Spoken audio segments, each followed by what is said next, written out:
I raise my head when Shikao taps my shoulder. He motions for me to pull out my earbuds. I obey, and the sounds of the tournament fill my ears.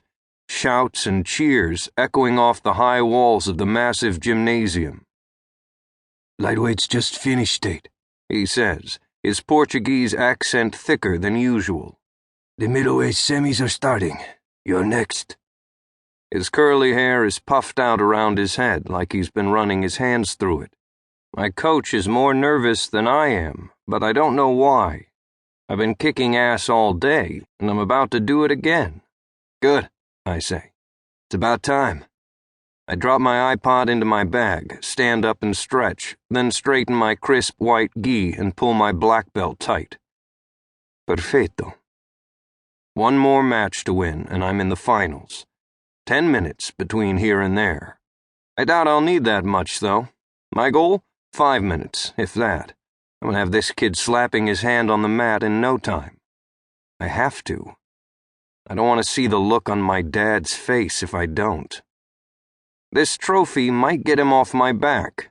Maybe he'll let me sleep past 4 for a few days. Or let me bust my diet up with some fried chicken without freaking out. It might get him to lend me his car so that for once I could drive when Christina and I go out.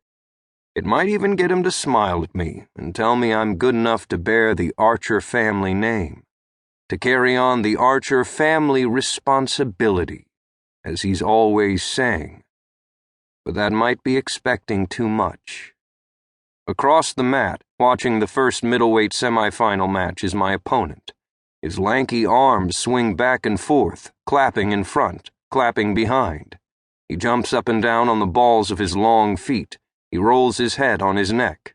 His blue gi is wrinkled, and dark circles ring his pits. He's obviously been wearing that thing all day. He didn't think to bring a few spares? I wrinkle my nose. Our match better end quick, or I might die from the stench. He lifts his eyes to mine. They're wide and brown, with long lashes, like a cow's. He smooths his hand over his buzzed black hair. His face is so serious, the blades of his cheekbones all severe, lips flat and tight. He's scared. My mouth curls into a predatory smile as the match in front of us ends on points. The ref holds the winner's hand up, and the kid can't hold back his grin. He's going to the finals. I clap a few times, sizing him up. He had a wicked scissor sweep, and I'll have to be ready. Shikao steps up close and nods toward the cow-eyed guy. "This kid, this one you fight next, he wins by submissions, every time today." Impressive. But then again, we're at the semifinals of the Tri-State Brazilian Jiu-Jitsu Championship, so if he's not impressive, he's at the wrong fucking party. I trained years to get here. I worked for hours every day. I was taught by the best. "Not this time," I say. Shikao crosses his arms over his barreled chest. "Not this time," he agrees, then slaps my back. Cheers and whistles flow right over me as I cross the boundary and step into the match space, where my focus narrows to the guy in front of me. The crowd, behind the white fence that separates spectators from competitors, is just a chaotic and faceless mass. There are only a few faces I'd care to see anyway, and none of them are here.